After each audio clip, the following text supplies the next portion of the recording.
Hi everyone, welcome back to Fabric Dreamer Chats. Today I've got Janelle and Nicki from TTK Collective. These ladies are based in Noosa and they have founded an amazing ethical and sustainable fashion manufacturing house. I have the pleasure of partnering with them for my upcoming label Rosa Paloma, and today we're going to pick their brains about what they do. Let's get them on. Hello girls, welcome. It's so nice to be chatting with you. I feel like it's definitely. not that long ago that I was in your lovely studio in Noosa. I know. That's good. I want to pick your brains. So everybody, this is Janelle and Nicki, and they have the amazing TTK Collective. Girls, can you tell everybody what it is and what you do and how you got there? It's a big question. It's huge. It's a massive question. First up. How did we get here? That's a big one. I guess it started with TTK. Yeah. So we started with TTK The Label, which is a ethical and sustainable fashion brand that I started actually with a friend. So Nicki and I go way back. We went to school together. Then when we finished school, we traveled for a little while, and then we've both settled up here in Queensland. So when Nicki did move up, that's when I was like, yeah, you have to be involved in the business somehow. And I always told her, didn't I? For years. Yeah, always. I was like, you're going to be involved in some way. And she's You're the boss. You're the bossy personality. So Janelle started TTK about 12 years ago? Yeah. With another girl. And then I've been a part of it since 5 years, 5 or 6 years now? Probably 6, I think. 6 years. So yeah, that's just kind of, I guess, a bit of the timeline. Yeah. When I came on board. And then so we had the label. We opened a boutique. We ran that for 5 years, and then when COVID hit, we, like many people, were kind of stuck on what to do, and it made us pivot quite quickly on something we had spoken about a lot, but logistically couldn't imagine it, how it would work. Yeah. And how do we even do that? Because I guess a lot of it was tied to that whole imposter syndrome. Like, well, how could we offer our services and coach and mentor when, you know how it is. Yep. Yeah. So we were kind of like, no, we can't do that. Like, but then we had to, didn't we? And we've kind of spoken a little bit, or we actually know, because we did the Kickstarter, which was around. Oh, yeah. So we'd run a Kickstarter because we had hoped to run our own ethical and sustainable manufacturing house over in Vietnam. And so we were initially looking at opening our services up. We didn't know what that would look like, how that would go, but we just kind of put it out there. 5 months later, COVID hit. We were like, don't know what to do with ourselves. Anyway, I guess long story short, it kind of pivoted. People started reaching out to us. We were like, oh, I guess we can start this on a small scale. And then it's kind of evolved from there. And I mean, initially we were just looking at the manufacturing side of things for other brands, but it has from that grown into helping a lot of startups, coaching people, helping with design, like that kind of whole side of like the mentoring and the coaching. Which is where the collective comes from. Yeah. Didn't want people, because a lot of people would come to us just as a one person who is running their brand by themselves or starting their brand by themselves. And we were like, oh, we can't imagine doing something like that on our own, because we like to like bounce off each other or just. So kudos to you. Yes. But that's why I love it, because I've done this before on my own, and it gets so joining, like partnering with you guys, I feel like I've got people to bounce off and and that's what we wanted to create, like that community, like that collective of like, come to us, we'll help you, and like just listen to your ideas or give you ideas or just be there to support you, especially because you don't feel like doing it every day, right? You have highs and lows and ebbs and flows of running a business, and those days when you're like, oh, I just can't do it today, like, that's the only way we've survived. Is to bounce off each other. And I find that if you have really good, I personally, if I chat to a friend, I can sort of like help people with a vision or breakdown of steps. When it comes to my own, it's so hard. Because of fear. Yeah. When it's you and you're taking the risk, it's fearful. But when it's for someone else, you get really excited and you can be so encouraging, and I don't know, it's different. But when it's you, you're kind of like, ooh, when you're on your own. But if you've got someone else that you can be like, here's my idea, here's one thing. It's also it feels less risky when you do something with someone. So for example, everything within the business is a risk. Everything we do, every decision we make, it's a risk ultimately, and there's fear attached to it. But when you're doing it with someone else, you kind of, it's, I don't know, what is it? Because you come up, well, if I go down, you go down too. And so we'll go down together. I also think, like, for us, like, we're like basically family, like, but also business partners, but we've also got each other's back. So if I make a bad call, we're not going to hold it against each other. We're like, oh, okay, move on, and vice versa. It's just like, you know, like it's just like sport. Yeah, and it's just, at the end of the day, it's just business. Yeah. Which it took me a long time to get into that mindset of it's just business. Like, it's not it's the not. be all and end all kind of thing. Yeah. Because I used to stress quite a lot. So you've got your own label, you've got your collective, and you look after other brands, and you also run ethical, sustainable manufacturing. That was my name. Ethical and sustainable manufacturing out of Vietnam. Tell me about the ladies over there and how that is just such a heart journey and passion for you.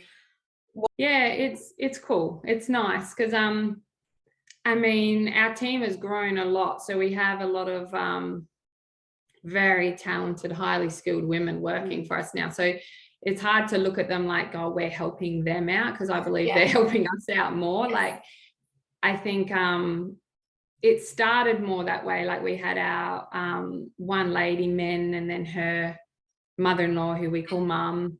And it was very small, and we did help them out a lot financially. So that was really rewarding. Yeah. But I feel like now, as we've evolved and we're getting more experienced women on the team as well, they weren't what you'd say struggling in Vietnam. However, the difference, so one of them, for example, Ang, who you know, she's come from Nike and Gap and a lot of big brands. So she's very experienced, and she's middle class in Vietnam. So she's doing well. However, where she's worked, it's been hard slog, big hours, no respect, that kind of stuff. So I feel like it's more that we're just providing a platform for them to be able to work how they should be, which is enjoying it with respect and love, and more like a family vibe. Creating that community again as well, because, like, you know, all our partners, as you would know, they have like a group chat in with Ang, and we're in it as well. And like, sometimes there's just banter just going back between like the partner and Ang, and they're just like having a good old chat, and like, it's good because it creates, you know, it just puts that humanness again into the business of like, oh, it's not just someone over in Vietnam who's taking care of my things, you know. It's like they have a relationship with her and our team, which is what we wanted to create. And I think you enable us as designers, or to have that, like, it sort of breaks down the mystery of, you know, you're just getting stuff made overseas and there's no attachment. It's sort of and they're not just little Vietnamese women that need help as well. That's what we try and show as much as we can of the women. Can't wait to get over there and properly show it how we used to before pre-COVID, but images and that we share, it's to try and show like these are women like no different to us. Like, they're just in another country, and they love life, and they're funny, they're like, we get along with them like a house on fire. And but it's that conception, like, people think, oh, so nice, they're helping little ladies in Vietnam. No, they're just bloody like us. Have you seen though that as you grow, as the collective has grown, that there is more opportunity for other women to come and learn a new skill? Like, what's the which is hard as well, because you would know from your sample when there's a risk. So you want to provide this high quality service and product. So to then bring in other women that are unskilled and to train them, you've got to make sure that the community you're creating, so as in our brands, also understand that it's not a machine, they're not robots. Like, we have to train women too, so mistakes are going to happen. There's going to be samples that aren't well made, and then we need to go back and say, hang on, that she needs more training here, or can you so as long as I feel like we're doing that though, like even with you, when I reached out to you and said your sample's not the quality we expect, this is why, boom, boom, boom, we've got a new sower on the team.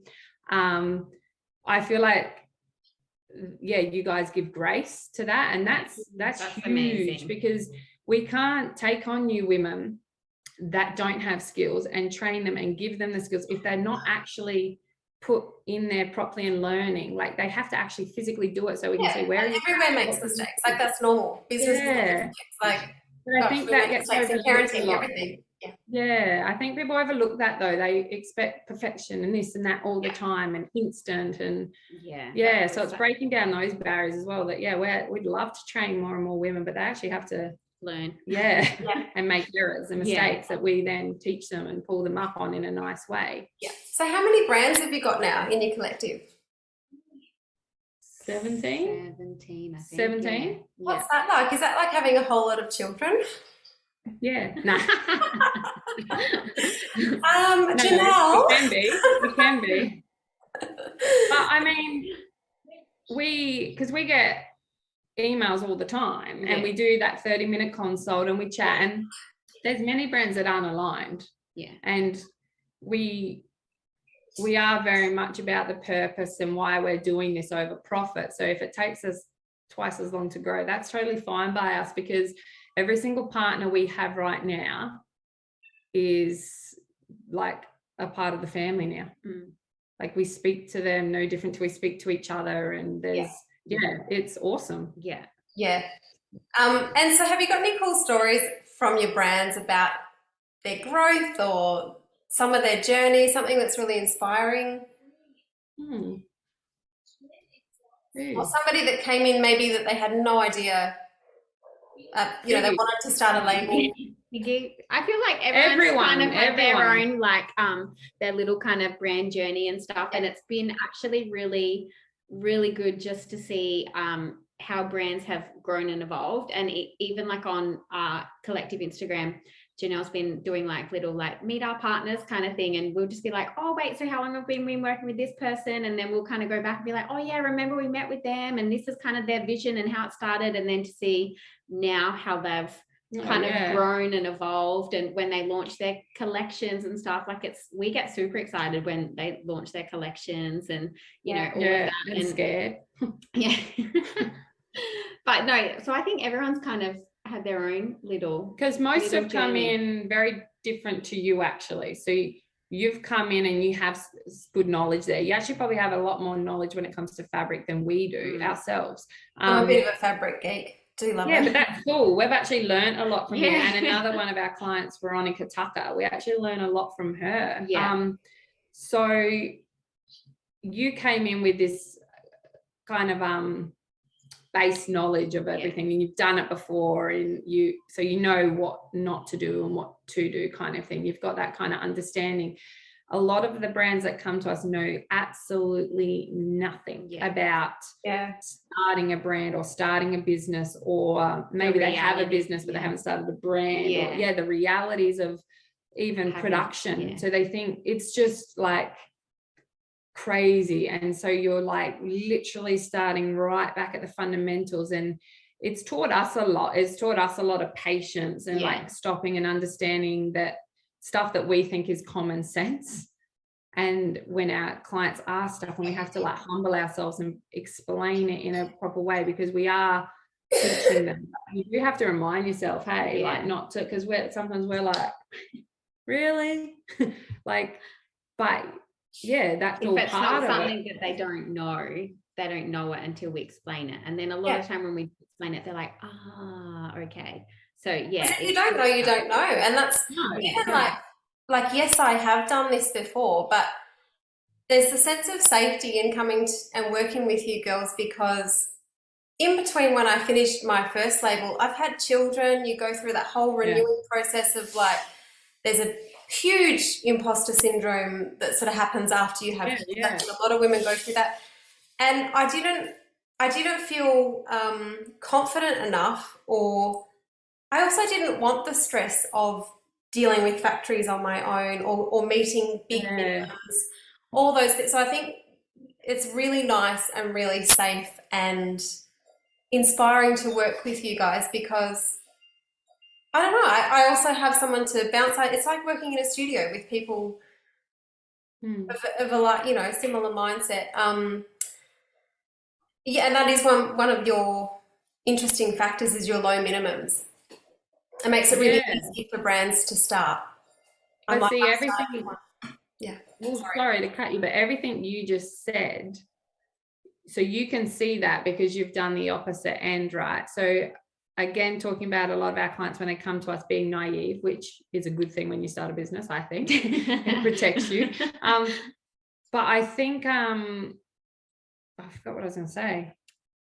She knows about. Oh, because you realize what we're offering, actually how good it is, what we're offering. And I don't mean to like, you know, toot any horns. But the service we offer and the ease of being able to start a brand where we manage all that stuff because we've already got it all in line, like that's huge. So you hear the stories of anyone else that goes to a manufacturer and or goes through numbers of manufacturers because of all the issues and that, like, we cut all of that out. We basically, here we are, this is what we offer, and we will help you with every single step.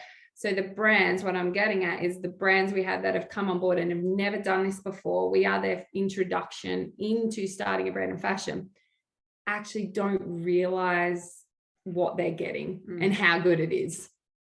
And that's not a bad thing, but it's hard to explain to them. Like sometimes when they say something, I'm like, oh my gosh, you don't realize how easy we're making this for you. Yeah. Because you've done all of that. You never ever go to a factory and get like, here is the manual of how to do it. You just don't. That doesn't happen. And often waste so much money. Friends to factories overseas and they're not taking on new brands, and then I don't have any other contacts. So it's sort of you only know what you know in the industry and know, you know. But obviously the most important part of what you're doing is the ethical and sustainable side of things, which allows people that do want to produce differently or with more produce more conscious brands.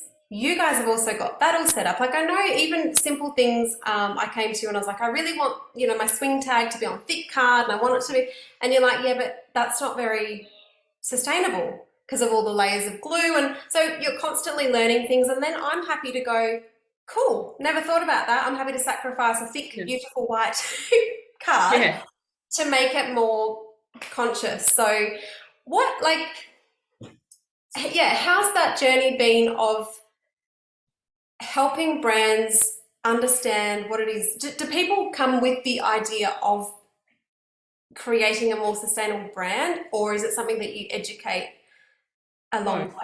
Both. Some come really like, we've come to because we want sustainable and ethical and we will not waver in that. Others are kind of like, oh yeah, that's a bonus that you do that. However, we're not too fast if it's not this or not that. We will always try and direct them back. So even if they look at certain fabrics that we wouldn't recommend or whatever, that's fine. It's their business.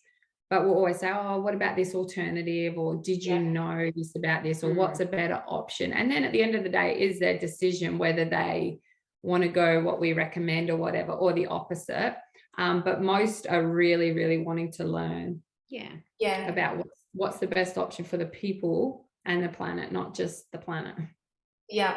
And I know that you have lots of experience in sustainability and identifying and calling out greenwashing. I've got a huge interest in that as well. What are some I guess keys that you could give to people about things to look out for in labeling? Just a bit of a beginner's guide on people purchasing garments and understanding what is greenwashing and what to really look for when you're shopping. The biggest thing would be the story, hey? Like if there's no story to back it. Yeah, and the price is a pretty big giveaway too. But that's hard because we as a label undersold our label very much. Like we should have had higher prices on all our garments and we didn't. But I reckon it's the story, don't you reckon? Because people make claims on social media or on the garment. So it'll say made from recycled fabrics or something, like wording. So wording is crucial kind of thing. But then when you go on their website and you go to their story, we do this all the time, and go to their story or about us, and there's just nothing backing it up, or it'll just be a blanket statement about, you know, we focus on sustainability, our packaging and this, but then nothing else. Like, it's very blanketed. Like, we can all do that, because I could be thinking about sustainability but not implementing it. It's just, I think greenwashing is such a big issue, and it's just like, I mean, you know, lots of bigger brands obviously now have conscious ranges or green ranges or organic ranges and stuff, but it's they're still made by children. Or it's like, okay, so you've mass produced and pumped out a conscious range, a small little conscious range. What about the rest of your thing? But it's mass produced anyway, so how is it conscious? Like, do you know what I mean? So there's just like things like that, and then also like and then also like, and it's made by children in a sweatshop or something, you know, or you know, so it's really tricky, because I think everyone wants to make better decisions, right? But it's like, where do you find that better decision? And your customer has to be prepared to change their behavior as well. You can't go to the effort of starting a label, like, as all of your partnered brands would know, you're starting a label. It's a lot of startup. It is a decision every step along the way to use this fabric versus that fabric, paying a higher hourly rate for a seamstress versus not. All of those sorts of things create a garment that is, at the end of the day, more expensive. So then the customer actually has to choose, do I want to engage in that or not? So I think that all comes down to education, which is just, that's why I wanted to chat today, because it's sort of like, the more people can hear, and even if we all have an awareness of what the bigger brands do, and, you know, I also think they create a lot of jobs. Like, think of Target, or, you know, for example, Target, a lot of young people get jobs there. I don't know, you could go down a whole rabbit trail of good, bad, whatever. But I do think that fashion, we just have to be more conscious of what we're wearing, and that's what we always say, be mindful. Because it's hard. Like, there's a it's a tough topic, because all being shone on fashion, and that our fashion is the number one leading industry to this and that, but it's purely consumerism. We, as consumers, we are all consumers.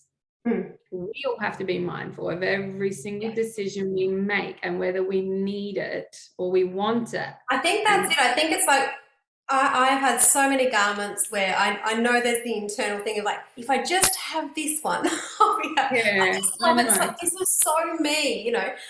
And that goes on and on, and I realise, I sort of stop and go, but you said that about everything. You know? There has to be an end point where you train yourself to go, beautiful, but not today. Or, you know, you have to, it's just, sometimes you just have to be really harsh with yourself, because if we don't train ourselves, the change never happens.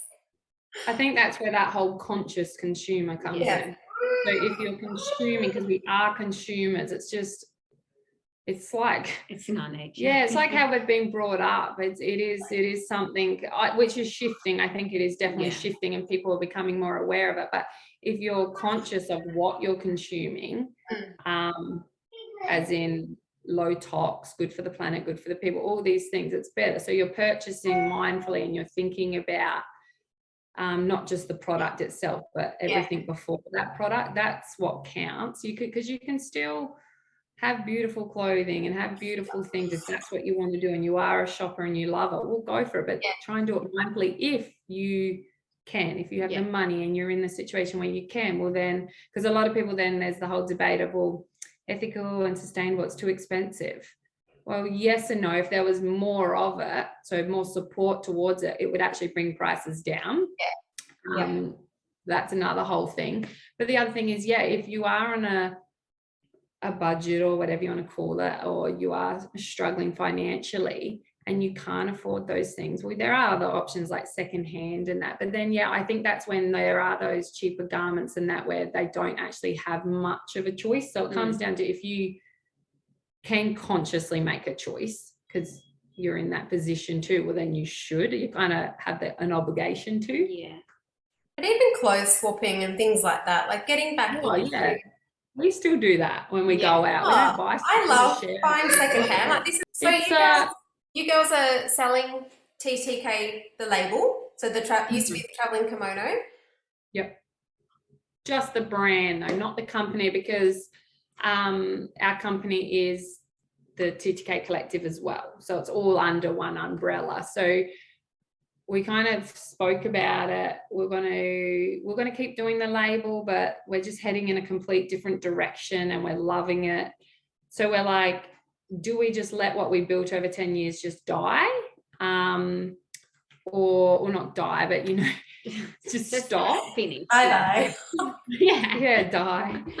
Or do we give like a fully developed brand to someone else that can continue it? Yeah. So everyone, TTK The Label's for sale. Check it out. We'll see what happens. Whatever's meant to be will be. Yeah. We know we've spoken to a few people already with it.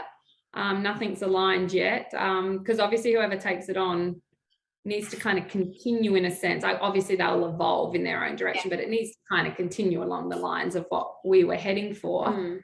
So yeah, it's got to align, and it's got to be someone that we can work with on it if they want that. So yeah, if it doesn't, it doesn't. So what other projects have you got? Like you'll continue with the collective, and you guys got a storefront as well.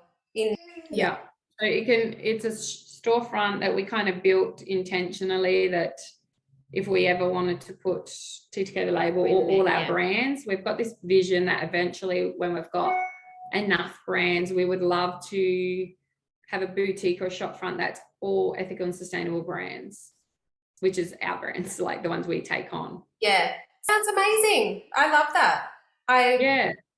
So yeah, our sample, I think we'll launch Rosa Paloma early next year, and then hoping to just keep building it. And you'll have to keep me in the loop with the store. That sounds good. Yeah. I think it'd be cool because it means people can come into a shop front and know that everything in there is made under our banner. Yeah.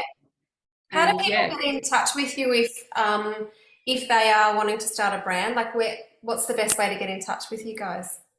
Probably the website. Yeah, there's a like a work with us or a contact us button, and they just fill out a bit of a form just with a bunch of different questions, and then that notifies us, and then we go through it and set up a call to have a and you've closed off for this year, but you'll start again next year, is that right? Yeah. We've closed the doors. No, we're like, we better being a small team and leading into Christmas, and then Vietnam has Tet, which is like their big holiday, Lunar New Year. So we thought if we better pull the reins in now, so then we can start fresh next year with new brands, because as you know, there's a lot involved when you first start. Yeah. So more than you think, like. Oh yeah. Yeah.